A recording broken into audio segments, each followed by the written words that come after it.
ದೇಶದಲ್ಲಿ ನಮ್ಮ ಭಾರತವನ್ನು ಗುರುತಿಸೋದು ಬೇರೆ ಯಾವ ರೀತಿ ಅಲ್ಲ, ಇದು ಭಗವದ್ಗೀತೆಯ ನಾಡು ಅಂತ ಗುರುತಿಸ್ತಾರೆ. ಅದರಿಂದ ಭಗವದ್ಗೀತೆಯನ್ನು ಕೊಟ್ಟ ದೇಶ ಅದು ನಮ್ಮ ಭಾರತ ದೇಶ.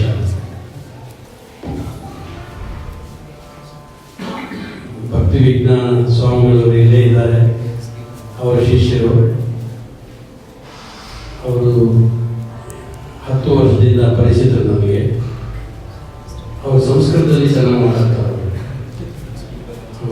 ಭಕ್ತಿ ವಿಜ್ಞಾನ ಸ್ವಾಮಿ ರಷ್ಯಾದವರಾದರೂ ಸಂಸ್ಕೃತದಲ್ಲಿ ಮಾತಾಡ್ತಾರೆ. ಪ್ರತಿನಿತ್ಯ ನಮ್ಮ ಹತ್ರ ಸಂಸ್ಕೃತ ಕಲಿತಾ ಇದ್ದಾರೆ ಅವರು.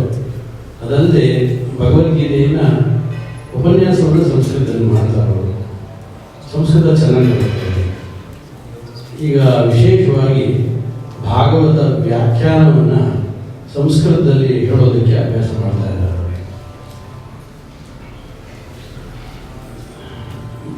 ಭಗವದ್ಗೀತೆಯ ಬಗ್ಗೆ ಹೆಚ್ಚು ಹೇಳಬೇಕು ಅಂತ ಇಲ್ಲ, ತಮಗೆಲ್ಲ ತಿಳಿದಿರುವಂತೆ ಎಲ್ಲ ಸಂತರು ಕೂಡ ಭಗವದ್ಗೀತೆಯ ಬಗ್ಗೆ ವಿಶೇಷ ಆಸ್ತಿಯನ್ನು ತೋರಿಸಿದರು. ಕಾರಣ ಏನು ಅಂತ ಹೇಳ್ತಾ ಇದ್ದೀನಿ. ಭಾರತಂ ಸರ್ವಶಾಸ್ತ್ರೇಷು ಭಾರತೇ ಗೀತಿಕಾ ವರ ವಿಷ್ಣು ಸಹಸ್ರನಾಮಾನಿ ನೇಯಂ ಪಾಠ್ಯಂಚ ತದ್ವಯಂ. ಮಹಾಕೌರವ ಪುರಾಣದಲ್ಲಿ ವಾಕ್ಯ ಇದೆ.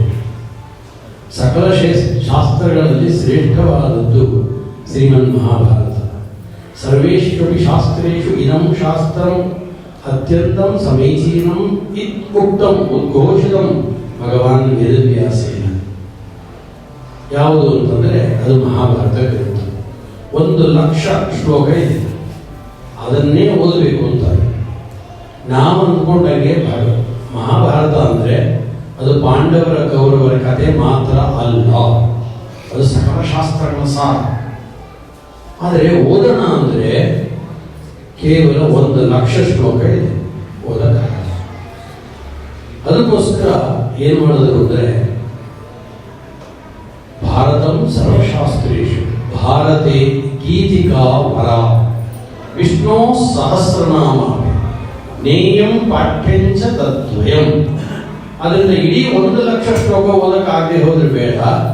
ಅದರಲ್ಲಿ ಸಾರಭೂತವಾದದ್ದು ಯಾವುದು ಅಂದರೆ 2 ಇರುತ್ತೆ.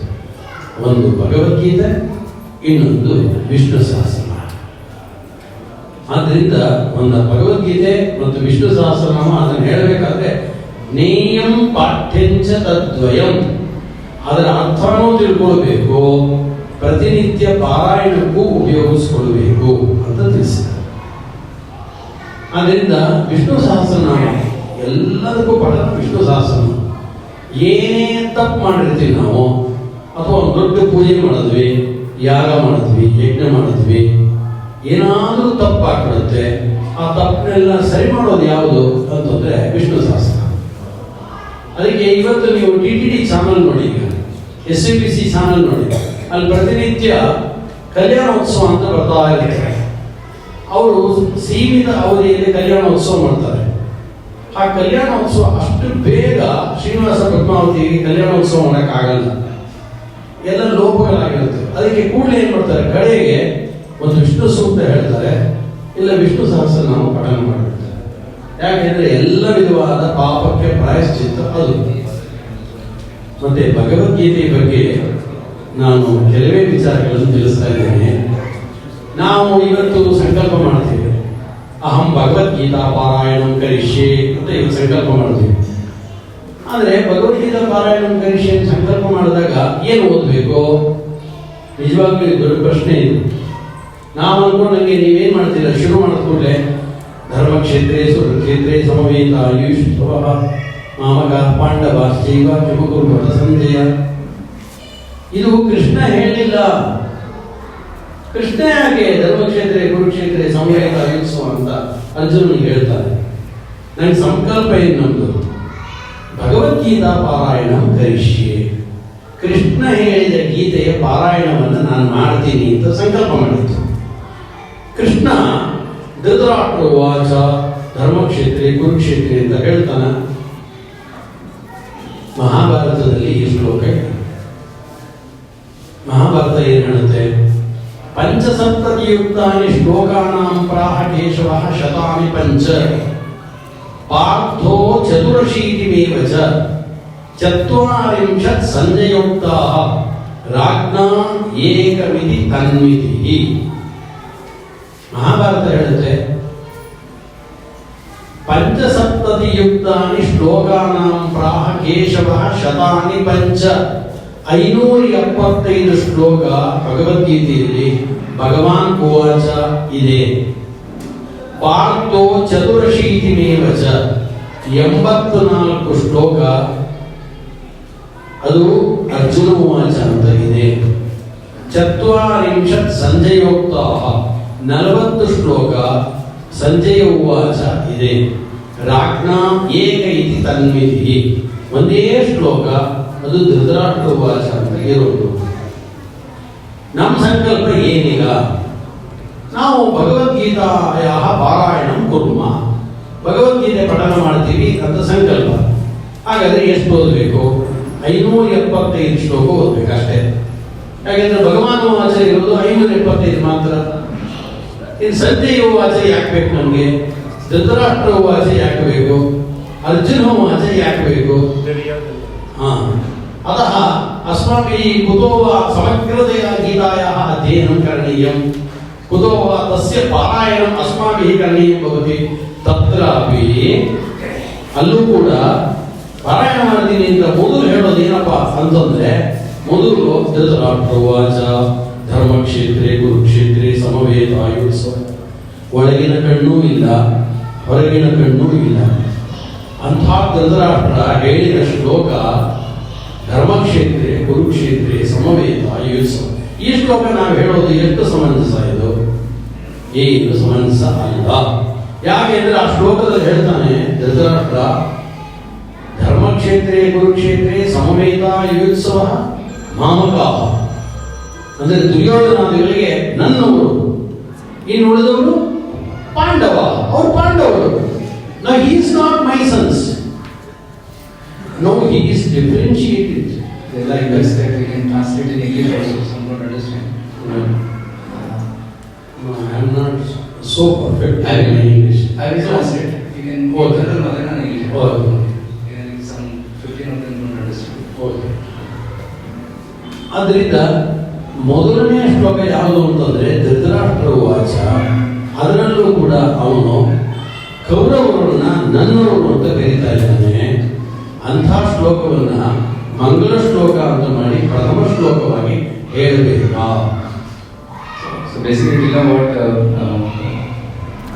Acharya was telling is that in Bhagavad Gita there are many shlokas, but when you do Bhagavad Gita Parayana, we generally should chant the verses chanted by Krishna, spoken by Krishna. But there is 40 verses spoken by Sanjaya, 1 verse by Dhritarashtra, and a couple of verses by Duryodhana and all those people. So why we should chant it? And the first verse, Mangalacharana Bhagavad Gita, is Dhritarashtra Vacha. What does it mean? That is the question. In that shloka also, that Dhritarashtra is saying that Pandavas are different from me, and my own sons are only Kauravas, Madiya, Mamakaha. So he says Mamakaha about Kauravas, and how it becomes very good. Do you think that Kauravas, after the Upadesha of Vedavyasa, also now he is telling that these Kauravas are only my sons, and these Pandavas, they are Pandavas. They are not my putras. They are not my sons. They are belongs to Pandava, Pandu. So he is differentiated like this. And how can this shloka become the Mangala shloka? And why should we chant in the starting of Bhagavad Gita, Dhritarashtra Uvacha? Is it clear? Is it perfect? Is it becomes the Mangala shloka of this Bhagavad Gita? That is the main question. ಅದಕ್ಕೆ ಏನು ಹೇಳ್ತಾರೆ ಅಂತಂದ್ರೆ, ಆನಂತರ ಹಾಗಾದ್ರೆ ಇಲ್ಲ ಭಗವಾನ್ ಉವಾಚ ಅಂತಲೇ ಹೇಳೋಣ ಅಂತಿದ್ರೆ ಹಾಗಾದ್ರೆ 575 ಶ್ಲೋಕ ಮಾತ್ರ ಭಗವಾನ್ ಉವಾಚ ಅಂತ ಇರೋದು. There are only 575 shlokas are all from Krishna. So that is Bhagavad Gita and not Sanjay Uvacha, Dhritarashtra Uvacha as well as Arjuna Uvacha. 84 shlokas came from the mouth of Arjuna. So that is not Bhagavad Gita. And why should we chant throughout 700 shlokas? Not completely it is Bhagavad Gita. Yasvayam Padmanabhasya Mukhapadma Vinisrata iti vartate. ಯಾವುದು ಶ್ರೀಕೃಷ್ಣನ ಮುಖಕಮಲದಿಂದ ಹೊರಹೊಮ್ಮಿದ ಸುಂದರವಾದ ವಾಣಿ ಅದು ಭಗವದ್ಗೀತಾ. ಅದೆಷ್ಟದು? Only 575 ಶ್ಲೋಕಾಸ್ only. ಆದ್ದರಿಂದ ನಾವು ಯಾಕೆ ಪಾರಾಯಣ ಮಾಡಬೇಕು ಅಂತ ಒಂದು, that is the main one question is arises in my mind and another one is ಈ ಶ್ಲೋಕಗಳನ್ನ ಅಲ್ಲಿ ಯುದ್ಧ ಆಗಬೇಕಾದ್ರೆ ಸೇನೆಯವರು ಭಯೋರ ಮಧ್ಯೆ ರಥಂಸ್ಥಾಪಯ ಮೆಚ್ಚುತ್ತ ಯಾವದೇತಾಂ ನಿರೀಕ್ಷೇಹಂ ಯೋದ್ಧುಕಾಮಾನ್ ಅವಸ್ಥಿತಾನ್ ಇತಿ ಉವಾಚ ಕಹ Arjuna. Arjuna says like that. ಆನಂತರ ಅಲ್ಲಿ ಹೋಗಿ ರಥವನ್ನು ನಿಲ್ಲಿಸಿದ್ರು. ಅವಾಗ ನೋಡಿದ ಅನಂತರದಲ್ಲಿ ಗಾಂಡೀವಂ ಸಂಸ್ಕೃತೆ ಹಸ್ತ ತ್ವಚ್ಚೈವ ಪರಿದಕ್ಷ್ಯತೆ ವೇಪತುಶ್ಚ ಶರೀರೇ ಮೇ ರೋಮಹರ್ಷಶ್ಚ ಜಾಯತೆ ಸ್ವಜನಂ ಹಿ ಕಥಂ ಮಹತ್ವ ಸುಜನಸ್ಯಾಮ ಮಾಧವ ನ ಕಾಂಕ್ಷೇ ವಿಜಯಂ ಕೃಷ್ಣ ನ ಚ ರಾಜ್ಯಂ ಸುಖಾನಿ ಚ ಅಂತ ಹೇಳಿ ಅವನು ಗಾಂಡೀವ ಧನಸ್ಸನ್ನು ಕೆಳಗಿಟ್ಟ. ಯಾರು? ಅರ್ಜುನ. ಹೇಳಿ. So in this first chapter, Arjuna is getting perplexed and he is telling that I will not fight and my head is reeling and what is the use of fighting, because how will I enjoy when I kill, when all my relatives are killed, how will I enjoy this Nasharajyam Sukhanisha? So that's what he is telling. No, in this situation, Krishna, the shlokas what we are now chanting, the shlokas, Dharma Kshetre, Kurukshetre, it is not advised by Krishna. These shlokas are not came from the mouth of Krishna. ಆಗ ಏನಾದರೂ ಕೃಷ್ಣ ಒಳ್ಳೆ ಸುಬ್ಬಲಕ್ಷ್ಮಿ ರಾಗದಲ್ಲಿ ಧರ್ಮಕ್ಷೇತ್ರೇ ಕುರುಕ್ಷೇತ್ರೇ ಸಮವೇತಾನಿ ಸಹ ಮಾಮಕ ಪಾಂಡವಾಶ್ಚೈವ ಕಿಮಕುರ್ವತ ಸಂಜಯ ಅಂತ ಹಿಂಗೆ ರಾಗವಾಗಿ ಹೇಳೋದ. Did Krishna speak this shlokas Dharmashila Kurukshetra in the raga like Subbulakshmi melodiously? ಹಿಂಗೆ ಹೇಳಿಲ್ಲ. No. ಒಂದೊಮ್ಮೆ ಹೀಗೆ ಹೇಳಿದ್ರೆ ಅವಾಗ ಭೀಷ್ಮಾಚಾರ್ಯರು ದ್ರೋಣಾಚಾರ್ಯರು ಎಲ್ಲ ಬಂಧುಗಳವರು ಕೈ ಮುಗಿದುಕೊಂಡು ಕೃಷ್ಣ ಹೇಳ್ತಾ ಇದ್ದಾನೆ ಅಂತ ಕೈ ಮುಗಿದುಕೊಂಡು ಕೇಳಿಕೊಂಡು ಅವನ ಉಪದೇಶವನ್ನು ಪಡೆದು ಅವರವ್ರ ಮನೆಗೆ ಅವರವರು ಹೊರಟವರು. ಯಾವ ಭಗವದ್ಗೀತೆಯನ್ನು ನಡೀತಾನೆ ಇರಲಿಲ್ಲ. If this was the case, then all Bhishma Drona would have come, folded their arms, heard Gita and gone back to their homes. ಆದ್ದರಿಂದ ಈ ಶ್ಲೋಕ ಹೇಳಲೇ ಇಲ್ಲ. ಆದ್ದರಿಂದ ನಾವು ಹೆಂಗ್ ಭಗವದ್ಗೀತೆ ಪಾರಾಯಣ ಮಾಡ್ತೀವಿ ಅಂತ ಈ ಶ್ಲೋಕನ ಓದೋದು. So these shlokas were not spoken by Krishna. So why should we do Bhagavad Gita parayana starting from these shlokas? ಅಲ್ಲಿ ಹೇಗೆ ಹೇಳ್ದ ಮತ್ತೆ ಅರ್ಜುನ ಗಾಂಡೀವ ಧನಸ್ಸನ್ನು ಕೆಳಗಿಟ್ಟಿದ್ದು ನಿಜ, ಕೃಷ್ಣ ಉಪದೇಶ ಮಾಡಿದ್ದು ನಿಜ. ಆದ್ದರಿಂದ ಆದರೆ ಅರ್ಜುನನ ಮನಸ್ಸಿನಲ್ಲಿ ಏನು ವಿಷಾದ ಇತ್ತು, ಸಂದೇಹ ಇತ್ತು, ಪ್ರಶ್ನೆ ಇತ್ತು, ವಿಕಲ್ಪ ಇತ್ತು, ಇದು ಕೃಷ್ಣನಿಗೆ ಗೊತ್ತಾಯಿತು. ಸೂಕ್ಷ್ಮ ಭಾಷೆಯಲ್ಲಿ ಕೆಲವೇ ನಿಮಿಷಗಳಲ್ಲಿ ಅವರ ಸಂಭಾಷಣ ರೂಪವಾಗಿ Bhagavad Gita ಮುಗಿದೋಯಿತು. So it's true that Gandiva was kept down by Arjuna. Krishna spoke Bhagavad Gita, but what's happening here is very subtle. In a subtle way, Krishna is trying to express the heart of Arjuna to all of us in a very, very subtle way, and that conversation is being expressed in the first chapter. ಈ ಶ್ಲೋಕ ಯಾವುದು ಹೇಳಲೇ ಇಲ್ಲ. Without any shloka being spoken by Krishna, Krishna is expressing the heart of Arjuna to all of us. ಆದ್ದರಿಂದ ಈ ಭಗವದ್ಗೀತೆ ಪಾರಾಯಣ ಮಾಡೋದು ನಾವು ಹೇಗೆ? So how should we do this Bhagavad Gita recitation? ಅದು ಹೇಳಿದ್ರೆ ಸಪೋಸ್ ಅವಾಗ ಕೃಷ್ಣ ಅರ್ಜುನ ನಾನು ಯುದ್ಧ ಮಾಡಲ್ಲ ಅಂತ ಶಸ್ತ್ರ ಕೆಳಗಿಟ್ರೆ ಕೃಷ್ಣ ಅಶೋಚಾನ್ ಅನ್ನ ಶೋಚಸ್ತಂ ಪ್ರಜ್ಞಾವಾದಂಶ್ಚ ಭಾಷಸೆ ಗದಾಸು ಅಗದಾಸುಶ್ಚ ನಾನು ಶೋಚಂತಿ ಪಂಡಿತ. From that shloka only that Krishna starts it advice to Arjun.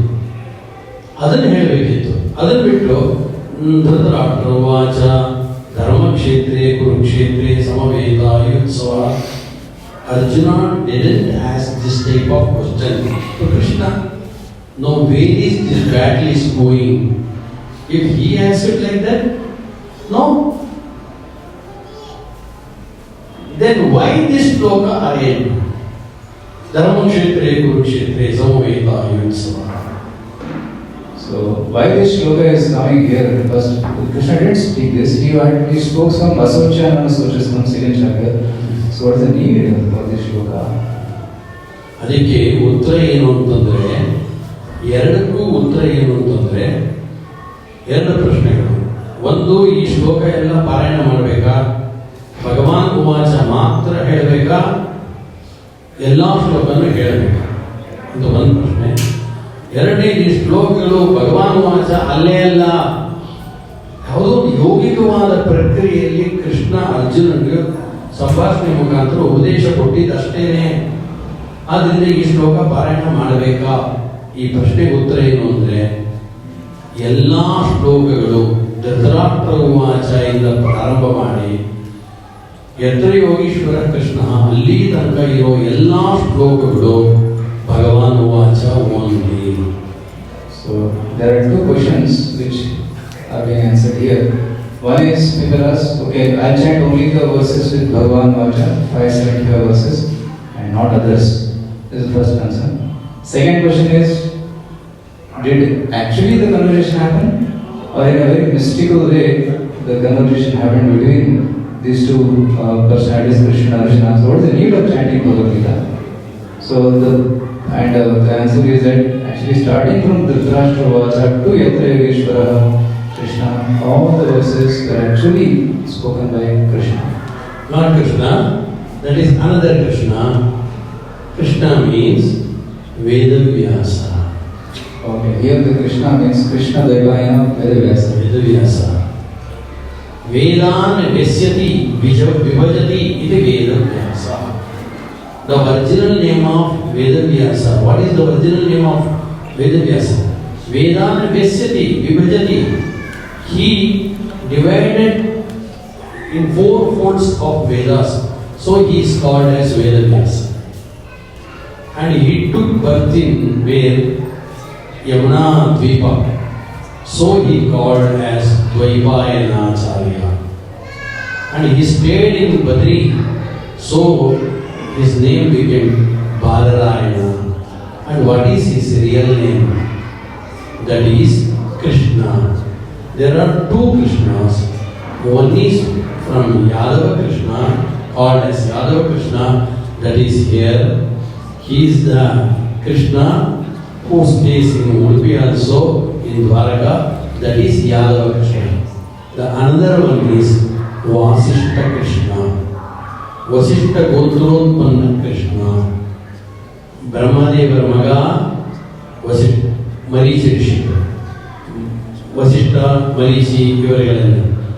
Vasishtha ಋಷಿಗಳ ಮಗ ಶಕ್ತಿ, ಶಕ್ತಿ ಋಷಿಗಳ ಮಗ ಪರಾಶರ, ಪರಾಶರರ ಮಗ Vedavyasa. His name is also Krishna.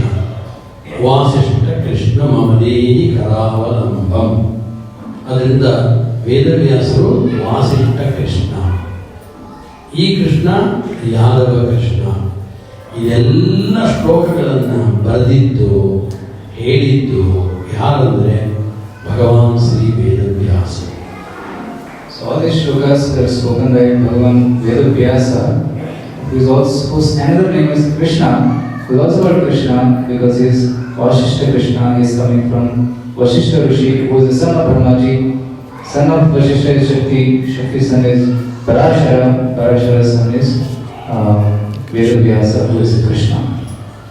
ಇದು ಈ ಶ್ಲೋಕಗಳನ್ನು ನಾವೇನು ಪಾರಾಯಣ ಮಾಡ್ತೀವಿ ಇದು ಭಗವದ್ಗೀತೆನೇ. ಯಾಕೆ ಅಂದರೆ ವೇದವ್ಯಾಸರು ಭಗವಾನ್ ಅವರಿಂದ ರಚಿತವಾದದ್ದರಿಂದ ಈ ಸಮಗ್ರ ಧೃತರಾಷ್ಟ್ರ ವಾಚದಿಂದ ಹಿಡಿದು ಯತ್ರಯೋಗೀಶ್ವರ ತನಕ ಬರೆದವರು ಯಾರು? ವೇದವ್ಯಾಸ. ಹೇಳಿದ್ಯಾರು? ವೇದವ್ಯಾಸ. ಆದ್ದರಿಂದ ಇದೆಲ್ಲ ಭಗವದ್ಗೀತೆನೇ. ಆದರೆ ಇದು ಬರೆದಿದ್ಯಾವಾಗ? ಮಹಾಭಾರತವನ್ನು ರಚನೆ ಮಾಡಿದ್ದು, ಅಷ್ಟಾದಶ ಪುರಾಣಗಳನ್ನು ರಚನೆ ಮಾಡಿದ್ದು ವೇದವ್ಯಾಸರು ಯಾವಾಗ ಅಂದರೆ Krishna ಹುಟ್ಟೋಕ್ಕಿಂತ before 630 years ago.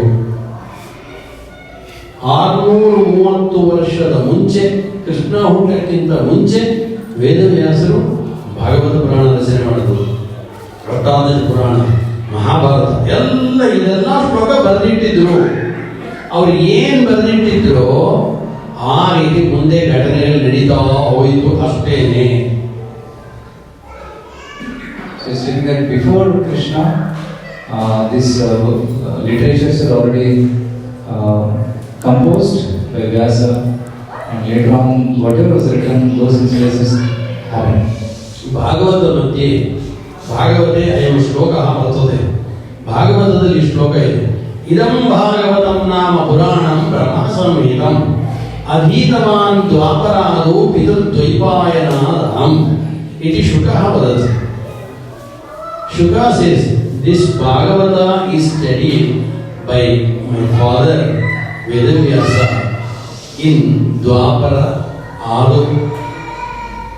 Before Krishnavatara only, I studied all this Bhagavata and Puranas from my father only. He says, evancha hagadre Bhagavata Grantha, Bhagavad Gita, Mahabharata, ಈ ಭಗವದ್ಗೀತಾ ಇದೆಲ್ಲ ಮೊದಲೇ ಕೃಷ್ಣ ಹುಟ್ಟೋಕ್ಕಿಂತ ಮುಂಚೆ, ಅಂದರೆ ವೇದವ್ಯಾಸರು ಹೇಳ್ತಾ ಇದ್ದಾರೆ, ವ್ಯಾಸಃ 600 ವರ್ಷೀಯ ಧೃತರಾಷ್ಟ್ರಂ ಅಜೀಜನತ್. When Vedavyasa is aged 600 years, after 600 years of Vedavyasa, then this Dhritarashtra took birth. After 600 years. Anantaram Krishna samutpanna. Dhritarashtrasya anantaram Krishna sanjata. Atah 630 ವರ್ಷಕ್ಕೆ ಮುಂಚೆ ವೇದವ್ಯಾಸರು ಎಲ್ಲ ಬರೆದಿಟ್ಟಿದ್ದಾರೆ. ಆದ್ದರಿಂದ ಧೃತರಾಷ್ಟ್ರ ಉವಾಚ ಅಂತ ಬರೆದಿದ್ದು ಯಾರು? ವೇದವ್ಯಾಸರು ಬರೆದಿದ್ದು. ಆದ್ದರಿಂದ ಧೃತರಾಷ್ಟ್ರ ಉವಾಚ ಅಂದ್ರೇನು? ಭಗವಾನ್ ವೇದವ್ಯಾಸ ಉವಾಚ. ಧೃತರಾಷ್ಟ್ರ ಉವಾಚ ಅನ್ನೋ ಶಬ್ದಕ್ಕರ್ಥ ಏನು? ಧೃತರಾಷ್ಟ್ರ ಅಂದ್ರೆ, ರಾಷ್ಟ್ರ ಅಂದ್ರೆ ಏನು ಸಂಸ್ಕೃತದಲ್ಲಿ? ರಾಜತೆ ಇತಿ ರಾಷ್ಟ್ರಂ. One who shines in our body, he is called as Rashtra. That is our ಜೀವ. ಆ ಜೀವನನ್ನ ಹೊತ್ತುಕೊಂಡವನು ಯಾರು? ಒಳಗಡೆ ಯೋ ವಿಜ್ಞಾನೇ ತಿಷ್ಠನ್ ಅಂತರೋ ಯಮಯತಿ ಇದು ಬರ್ತದೆ. ಆದ್ದರಿಂದ ಈ ಜೀವನ ಒಳಗಡೆ ಇರೋನು, ಅವನನ್ನ ಧೃತ ಹೊತ್ತುಕೊಂಡವನು ಯಾರು? ಭಗವಂತ ಕೃಷ್ಣ. ಆದ್ದರಿಂದ ಧೃತರಾಷ್ಟ್ರ ಅಂದ್ರೆ that is Krishna, that is Vedavyasa. There's an interpretation of this word Dhritarashtra. It also means Krishna. Dhritarashtra is one is holding on to our life. ಅದರಿಂದ ಧರ್ಮಕ್ಷೇತ್ರ ಕುರುಕ್ಷೇತ್ರ ಅಂತ ಹೇಳಿದ್ದು ಏನು ಶ್ಲೋಕ ಅರ್ಥ ಅಂತಂದ್ರೆ ಅದು ವೇದವ್ಯಾಸ ಉವಾಚ. ಧೃತರಾಷ್ಟ್ರ ಉವಾಚ ಮೀನ್ಸ್ ವೇದವ್ಯಾಸ ಉವಾಚ. ಸೊ ವೇದವ್ಯಾಸ ಸೇಸ್ ಧರ್ಮಕ್ಷೇತ್ರೇ ಕುರುಕ್ಷೇತ್ರೇ ಸಮವೇತ ಯುತ್ಸವ ಮಾಮಕ ಪಾಂಡವಾಶ್ಚೈವ ಕಿಮತುಂಬದ ಸಂಜಯ. ಈ ಶ್ಲೋಕದಲ್ಲಿ ಇಡೀ ಸಮಗ್ರ ಭಗವದ್ಗೀತೆಯ ಅರ್ಥವನ್ನು ಇಟ್ಟಿದ್ದಾರೆ. So the entire essence of Bhagavad Gita is in one sense hidden in this first verse. अत्र अन्वयः कथं? धर्मक्षेत्रे कुरुक्षेत्रे क्षेत्रे क्षेत्रे धर्म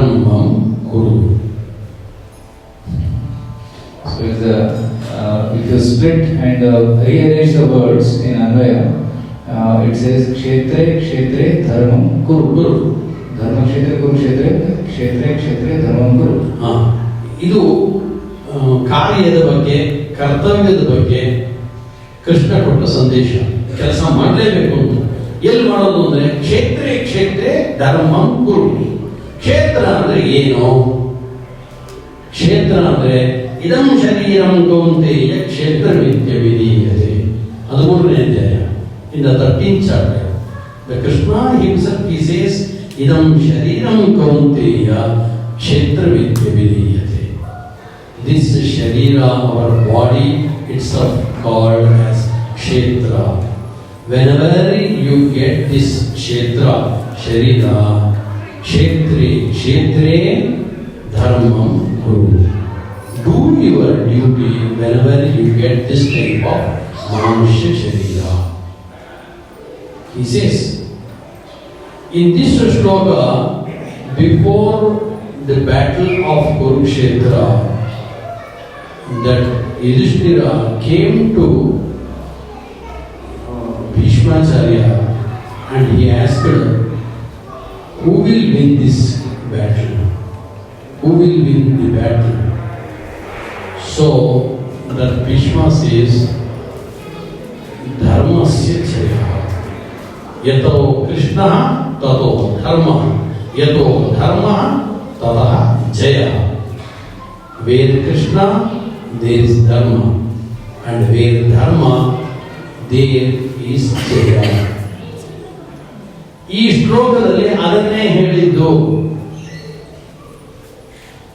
So when Yudhishthira Dharmaraja went to Bhishma and asked who will win this battle, then Bhishma said, wherever there is Krishna, there will be victory. So that same thing is being spoken in the first ಶ್ಲೋಕ.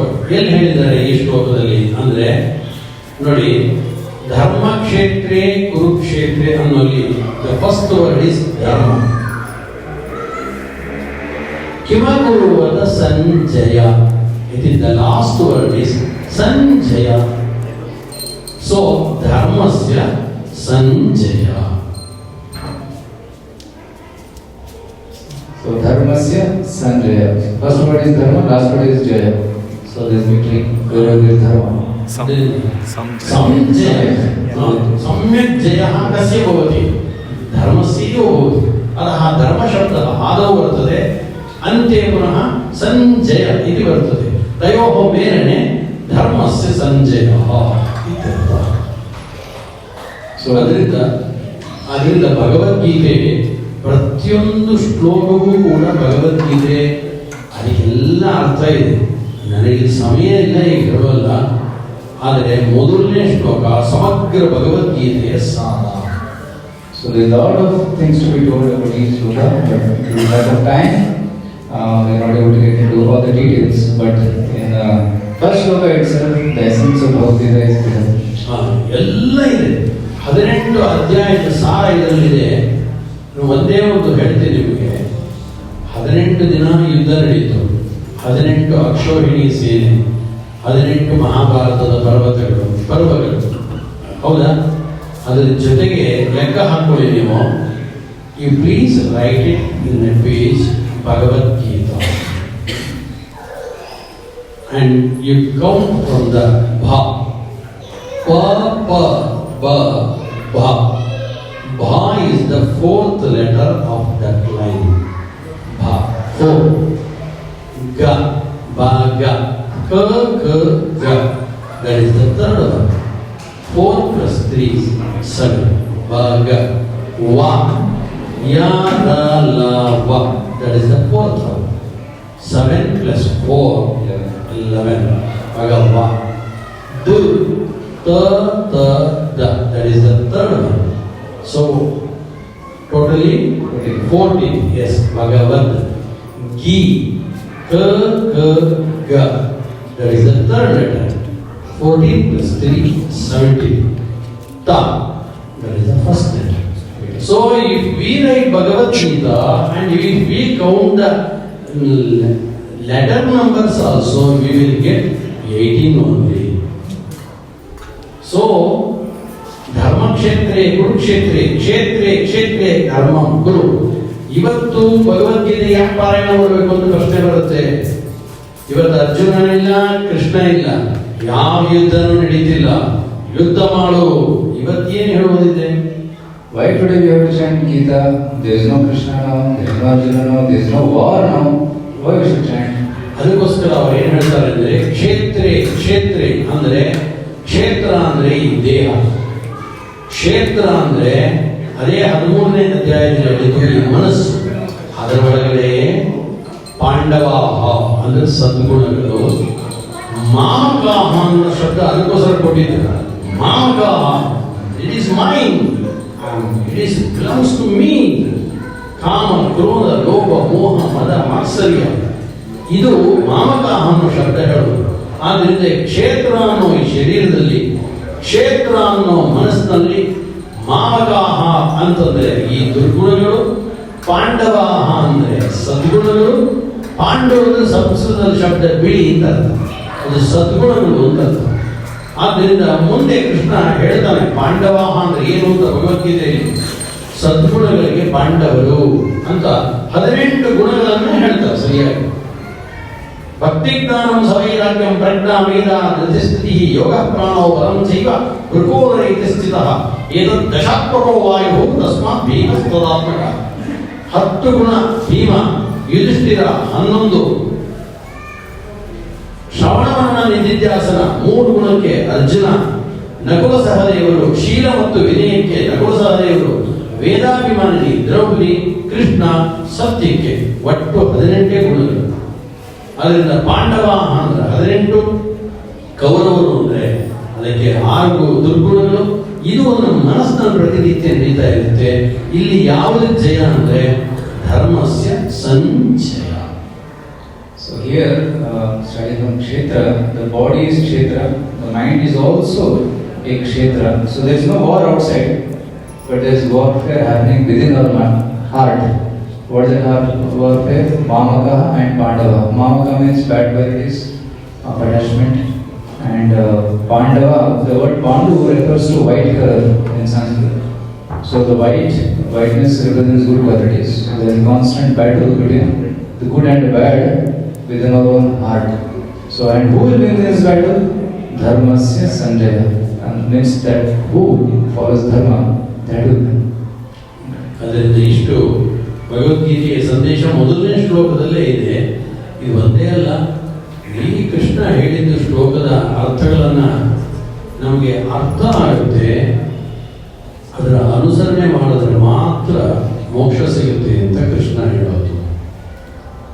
ಒಂದೇ ಒಂದು ಕನ್ನಡದಲ್ಲಿ ಹೇಳ್ತೀನಿ, English ಅನ್ನೋದಬೇಕು ಅಂತಿಲ್ಲ. ಅವನು ಹೇಳ್ತಾನೆ ಕೃಷ್ಣ, ನಾನು ನಿಮಗೆ ಮೋಕ್ಷ ಕೊಡಬೇಕಾದ್ರೆ ನನ್ನ ಬಗ್ಗೆ ಸರಿಯಾದ ಜ್ಞಾನ ಪಡ್ಕೊಡ್ರಿ ಅಂತ ಹೇಳ್ತಾನೆ. ತುಂಬಾ ಕಷ್ಟ ಏನಿಲ್ಲ ತಿಳ್ಕೊಳ್ಳೋದು, ತುಂಬಾ ಸರಳ ಅಂತ. ಕಿಂ ತಜ್ಞಾನಂ ಮಯಾ ತದವಿದಂ ಸರ್ವಂ ಜಗದವ್ಯಕ್ತ ಮೂರ್ತಿನ. In the 9th chapter, Krishna says, ದಾನಂ ಗುಹ್ಯತಮಂ ಶಾಸ್ತ್ರಂ ಪ್ರವಕ್ಷ್ಯಾಂ ಜ್ಞಾನಸೂಯವೆ ಜ್ಞಾನಂ ವಿಜ್ಞಾನ ಸಹಿತಂ ಯಜ್ಞಾತ್ವ ಮೋಕ್ಷಸೇ ಶುಭ ಅಂತ ಶುರು ಮಾಡಿ ಹೇಳ್ತಾನೆ. ಮಯಾ ತದವಿದಂ ಸರ್ವಂ ಜಗದವ್ಯಕ್ತ ಮೂರ್ತಿನ. ನಾನು ಇಡೀ ಜಗತ್ತಿನಲ್ಲಿ ಎಲ್ಲ ಕಡೆ ವ್ಯಾಪಿಸ್ಕೊಂಡಿದ್ದೇನೆ. ಇದನ್ನು ಯಾರು ತಿಳ್ಕೊಳ್ತಾರೆ ಅವ್ರಿಗೆ ಮೋಕ್ಷ ಅಂತ ತಿಳಿಸ್ತಾರೆ. Bhagavad Gita, 9th chapter, Krishna says this verse where he says that if you understand Krishna in actuality, then you will attain moksha. What is that knowledge? That I am all pervading, I am everywhere. ಆದರೆ ನಮಗೊಂದು ಯಾವ ಜ್ಞಾನ ಬಂದರೆ ಮೋಕ್ಷ ಸಿಗುತ್ತೆ? ಭಗವಂತ ಎಲ್ಲ ಕಡೆ ವ್ಯಾಪಿಸ್ಕೊಂಡಿದ್ದಾನೆ. ಈ ಜ್ಞಾನ ಬಂದರೆ ಮೋಕ್ಷ ಸಿಗುತ್ತೆ. ನಮ್ಗೆ ಇದೆಯೋ ಇಲ್ಲೋ? ಈಗ ನಾನು ಹೇಳಿದ ತಕ್ಷಣ ಎಲ್ಲರಿಗೂ ಅರ್ಥ ಆಯ್ತು. ಕೇಳಿದ್ರೆ ಭಗವಂತ ಎಲ್ಲಿದ್ದಾನೆ? ಎಲ್ಲ ಕಡೆ ಇದ್ದಾನೆ. ಇದು ಅರ್ಥ ಆಯಿತು, ಆದರೆ ಇದು ಅರ್ಥ ಆಗಿಲ್ಲ. So we theoretically understand that Krishna is everywhere. We hear, we know, but actually we have not understood this. ಯಾಕೆ ಅರ್ಥ ಆಗಿಲ್ಲ ಅಂದರೆ, I am giving one example only. ನಾವು ಈಗ ಸ್ಕೂಟರ್ನಲ್ಲಿ ಬರ್ತೀವಿ. ಸ್ಕೂಟರ್ನಲ್ಲಿ ಬಂದರೆ ಹೆಲ್ಮೆಟ್ ಹಾಕೋಬೇಕು. ಹೆಲ್ಮೆಟ್ ಹಾಕ್ಕೊಳ್ಬೇಕು ಅಂತ ಸರ್ಕಾರ ರೂಲ್ಸ್ ಮಾಡಿದೆ. ಇದು ನಮ್ಗೆ ಅರ್ಥ ಆಗಿದೆಯಾ? ಆಗಿದೆ. ಹಾಕ್ಕೊಳ್ತೀವಾ?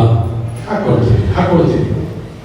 ಯಾಕೆಂದ್ರೆ ಅಲ್ಲಿ ದೂರದಲ್ಲಿ ಪೊಲೀಸ್ ನೋಡಿದ ತಕ್ಷಣ ನಾವೇನು ಮಾಡ್ತೀವಿ ಅಂದರೆ, ಅಯ್ಯೋ ಪೊಲೀಸ್ ಹಿಡಿತಾನೆ ಅಂದರೆ helmet ಹಾಕ್ಕೊಳ್ತೀವಿ. So it's something like, why we don't understand either, it's something like when you drive scooter, we are supposed to wear a helmet. Why? Because police is trying. That's the reason. ಅದಕ್ಕೆ ನಾವೇನು ಮಾಡ್ತೀವಿ ಅಂದರೆ helmet ಹಾಕ್ಕೊಳ್ತೀವಿ, ಹಾಕ್ಕೊಂಡು scooter ಓಡಿಸ್ಕೊಂಡು ಹೋಗ್ತೀವಿ. ಈ ವಿಷಯ ನಮಗೆ ಅರ್ಥ ಆಗಿದೆ. ಯಾಕೆ ಅರ್ಥ ಆಗಿದೆ ಅಂದರೆ ಹೆಲ್ಮೆಟ್ ಹಾಕ್ಕೊಳ್ಬೇಕು ಅನ್ನೋದು ಅರ್ಥ ಆಗಿದೆ, ಹೆಲ್ಮೆಟ್ ಹಾಕ್ಕೊಳ್ತಾ ಇದೀವಿ ಕೂಡ. ಯಾಕೆ? ಅಲ್ಲಿ ಪೊಲೀಸ್ ನೋಡ್ತಾ ಇದ್ದಾನೆ. ಆದ್ದರಿಂದ ಈ ವಿಷಯ ಮಾತ್ರ ನಮ್ಗೆ ಚೆನ್ನಾಗಿ ಅರ್ಥ ಆಗಿದೆ. ಯಾಕೆ ಇನ್ಯಾವ ವಿಷಯ ಅರ್ಥ ಆಗಿಲ್ಲ?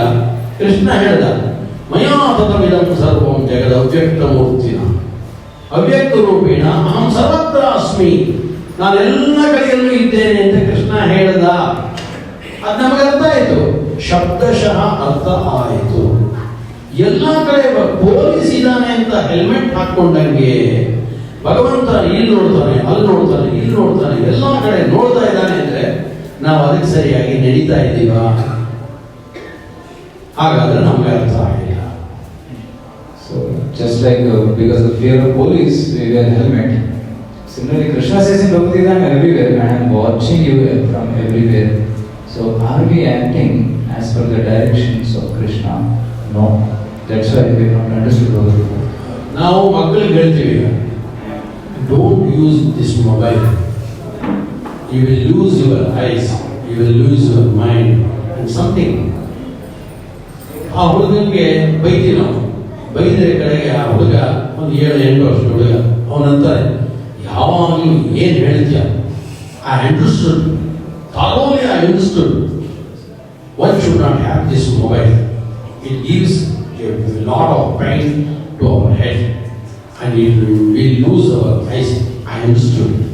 He says, and again he starts to play with the mobile.